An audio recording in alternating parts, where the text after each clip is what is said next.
आज का हमारा संदेश है, क्या अब सहायता है? पहले मसीहियों के पास एक अनंत दृष्टिकोण था, वास्तविकता को देखने का ऐसा दृष्टिकोण जिसने उन्हें जीवन की चुनौतियों का सामना उस मन की शांति के साथ करने योग्य बनाया जो भविष्य की आशा से उत्पन्न होती है। एक अनंत दृष्टिकोण इस जागरूकता के साथ जीता है कि जीवन केवल यही जीवन नहीं है और हम इस संसार के वर्तमान स्वरूप से केवल होकर गुजर रहे हैं। एक अनंत दृष्टिकोण यह समझता है कि हमारे जीवन का बड़ा और उत्तम भाग इस जीवन के बाद है और यह इस चेतना के साथ जीता है कि आने वाले जीवन में अंततः जीवन की सारी कठिनाइयों का अंत और उनका उलट जाना होगा। प्रेरित पौलुस ने लिखा, 2 कुरिन्थियों 4:17, हमारी वर्तमान पीड़ाएं बहुत छोटी हैं और बहुत समय तक टिकने वाली नहीं हैं। फिर भी वे हमारे लिए ऐसी असीम महान महिमा उत्पन्न करती हैं जो सर्वदा बनी रहेगी। इस दृष्टिकोण ने पौलुस को अत्यंत कठिन जीवन सहने में सहायता दी। वह जानता था कि जो कुछ वह सामना कर रहा है वह अस्थायी है, चाहे वह उसके पूरे जीवन भर क्यों न रहे। वह यह भी जानता था कि जो कुछ आने वाले जीवन में उसके आगे है वह इस जीवन की किसी भी बात से कहीं बढ़कर उज्ज्वल है। वह जानता था कि प्रभु की सेवा करने की जो भी कीमत उसे चुकानी पड़े, इस जीवन में जो भी उसने खोया वह आने वाले जीवन में उसे लौटा दिया जाएगा। जो कुछ आगे था उसके ज्ञान ने पौलुस के अत्यंत कठिन जीवन का बोझ हल्का कर दिया।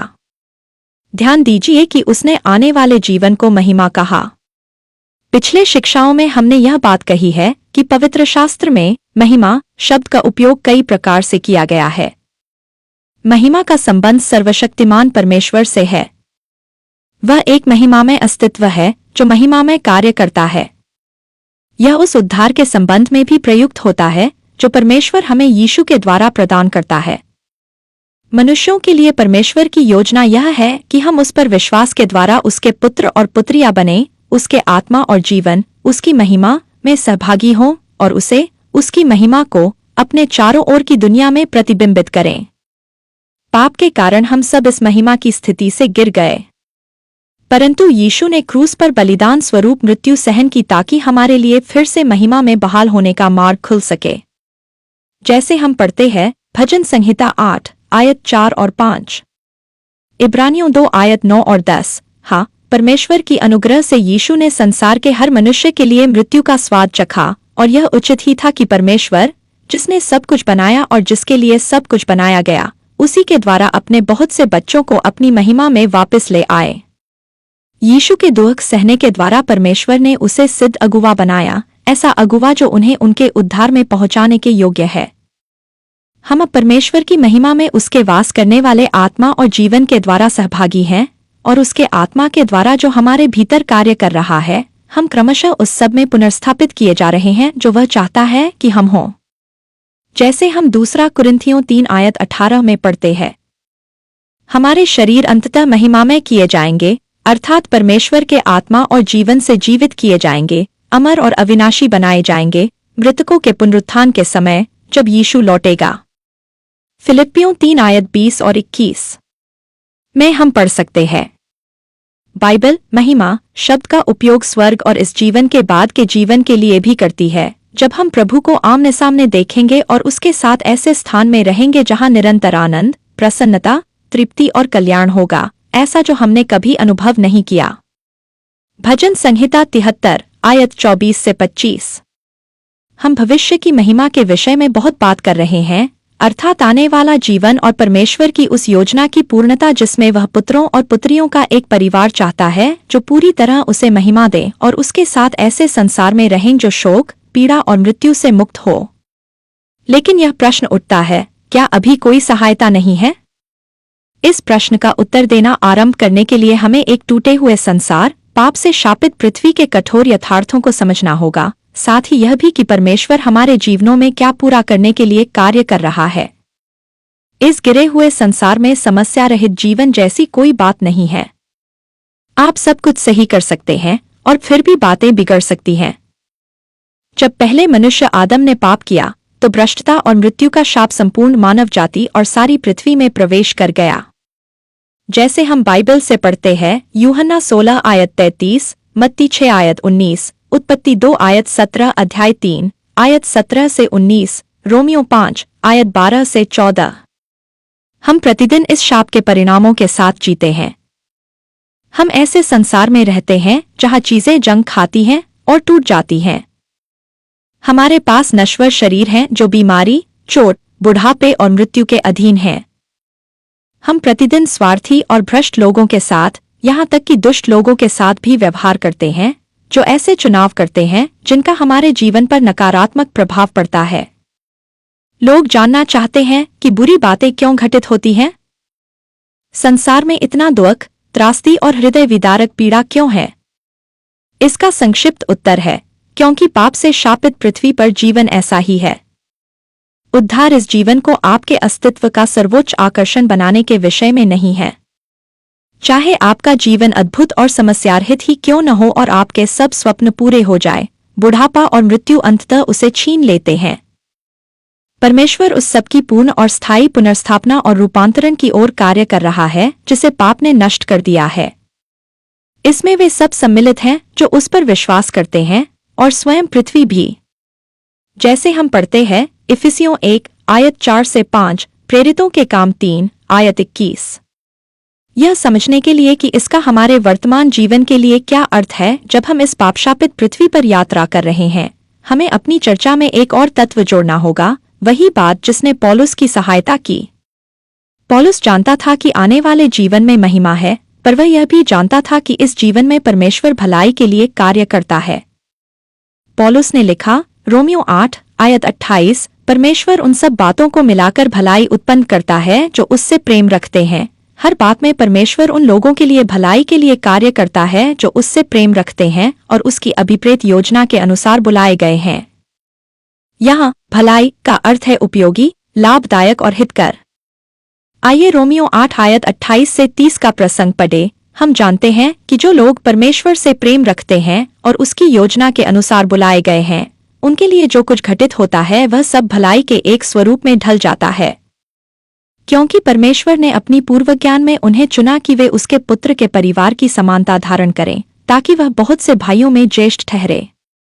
उसने उन्हें बहुत पहले चुन लिया, जब समय आया उसने उन्हें बुलाया, अपनी दृष्टि में धर्मी ठहराया और फिर उन्हें अपने पुत्रों के रूप में जीवन की महिमा में उठा लिया।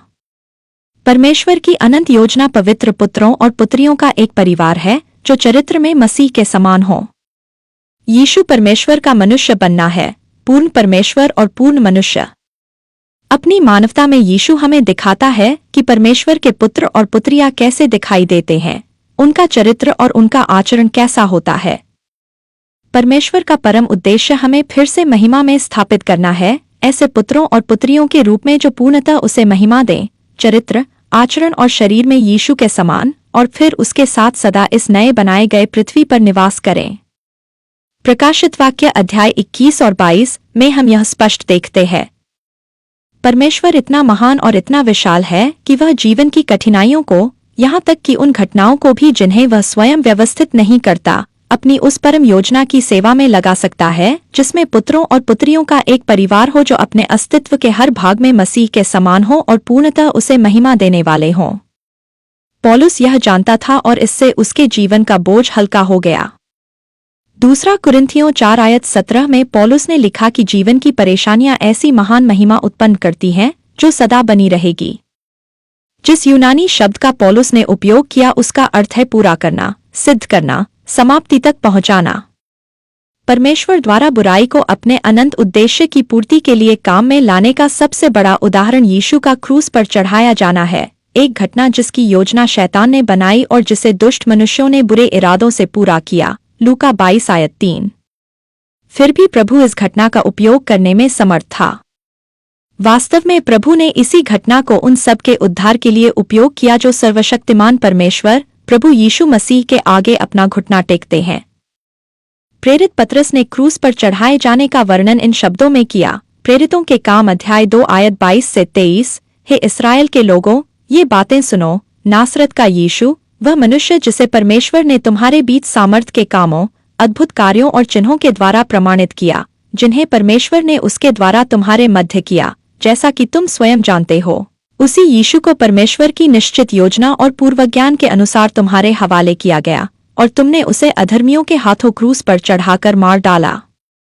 सर्वशक्तिमान परमेश्वर जानता था कि क्या होने वाला है उससे पहले कि वह घटित हो, और उसने उसे अपने परिवार की योजना में सम्मिलित कर लिया। यीशु की मृत्यु ने वह बलिदान प्रदान किया जो उन सब के लिए मार्ग खोलता है जो उस पर विश्वास करते हैं, ताकि वे क्षमा पाए और स्वयं परमेश्वर से भर दिए जाए। रोमियो 5 आयत 1 से 2। सर्वशक्तिमान परमेश्वर के हाथों में, जो सर्वशक्तिमान, सर्वज्ञ और सर्वव्यापी है, यीशु का दुख अंततः महिमा और महान भलाई में परिणत हुआ। पहला पत्रस 1 आयत 11, लूका 24 आयत 25 से 26। चुनौतीपूर्ण परिस्थितियां पापशापित पृथ्वी पर जीवन का भाग हैं। बाइबल अनेक उदाहरण देती है जहां परमेश्वर इस संसार की कठिनाइयों का उपयोग करता है और उन्हें अपने उद्देश्य की सेवा में लगाता है, क्योंकि वह वास्तविक बुराई से वास्तविक भलाई उत्पन्न करता है।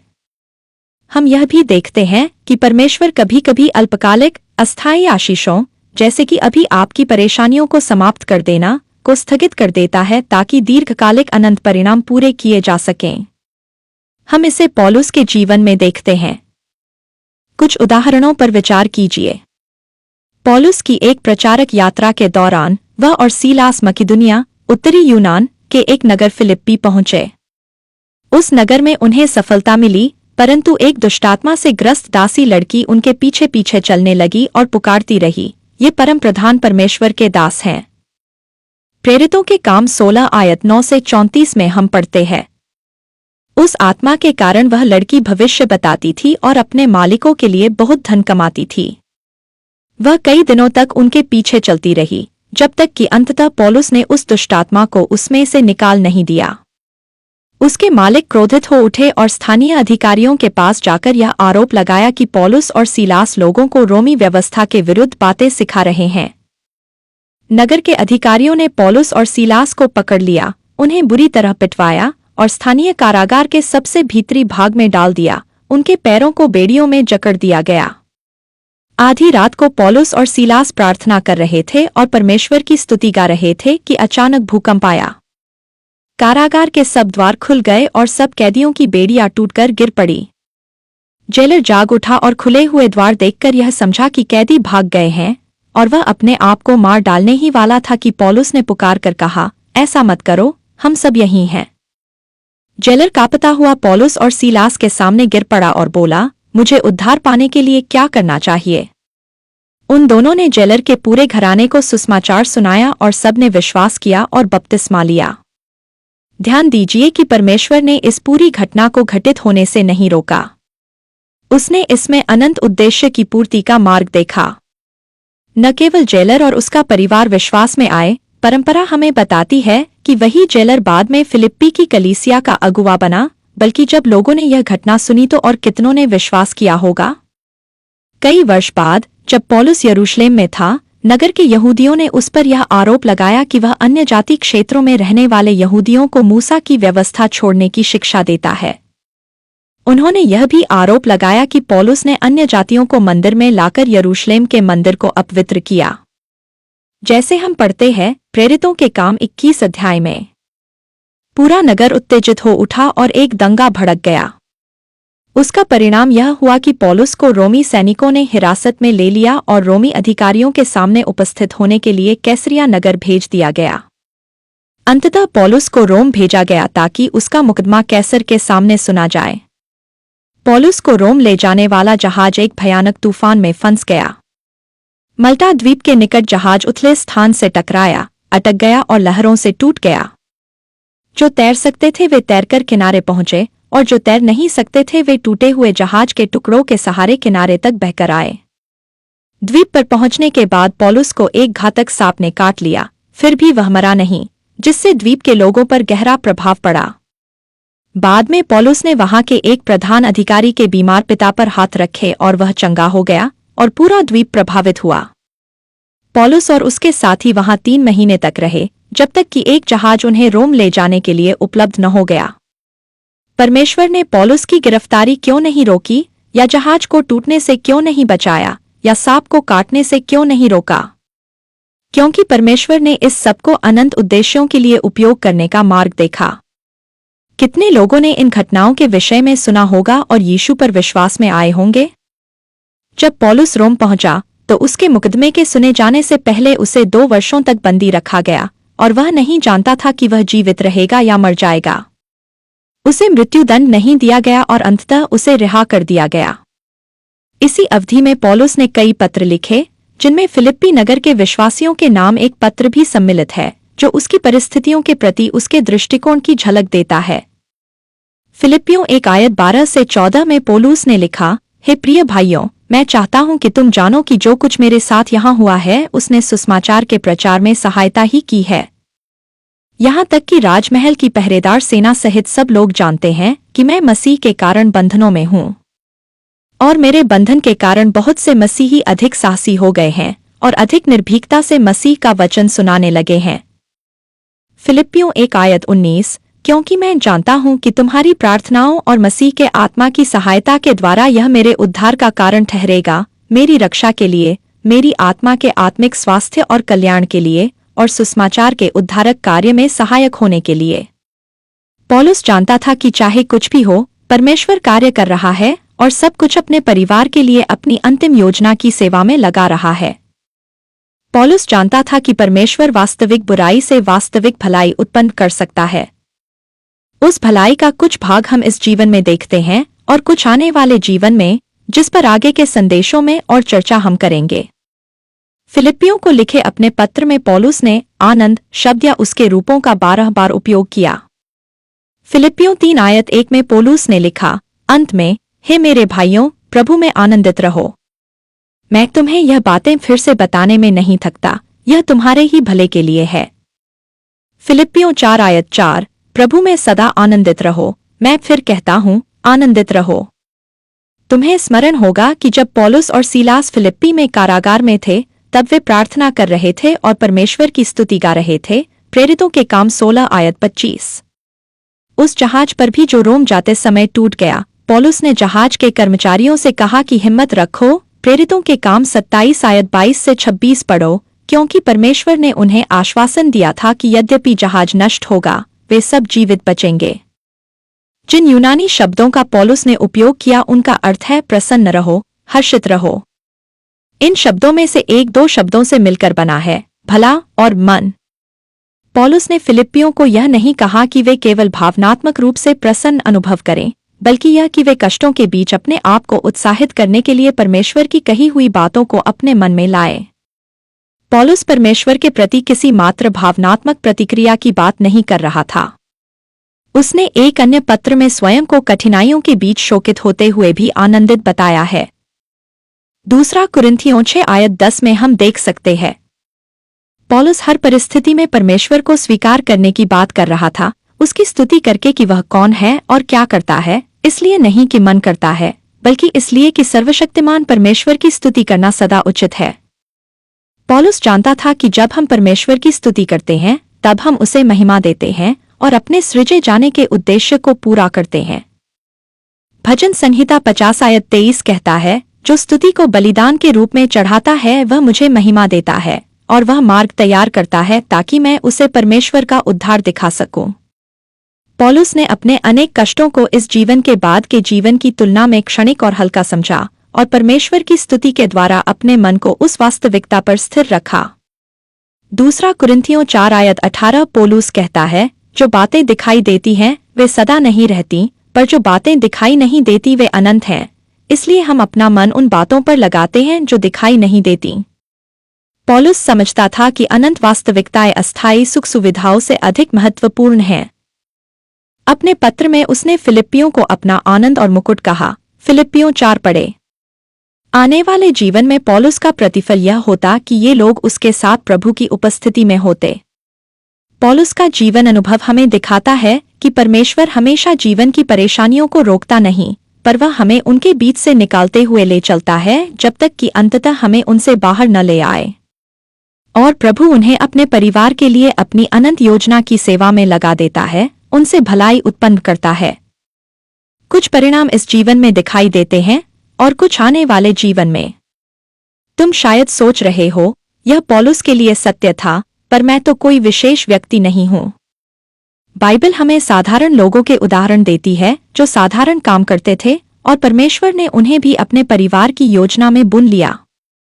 परमेश्वर ने तुम्हें भी अपने पुत्र या पुत्री बनने के लिए रचा है, जैसे उसने पौलुस को उस नियति के लिए रचा था। यीशु तुम्हारे लिए उतना ही मरा जितना वह पौलुस के लिए मरा। हम जीवन की परेशानियों को रोक नहीं सकते, पर जीवन की परेशानियां परमेश्वर की तुम्हारे लिए अंतिम योजना को रोक नहीं सकती। एक दिन हम अपने जीवनों में पर्दे के पीछे उसके कार्य का प्रभाव देखेंगे। इन सच्चाइयों से अपने आप को उत्साहित करो जब तुम अपनी परेशानियों का सामना करते हो। प्रभु आप सभी को आशीष दें। आमीन।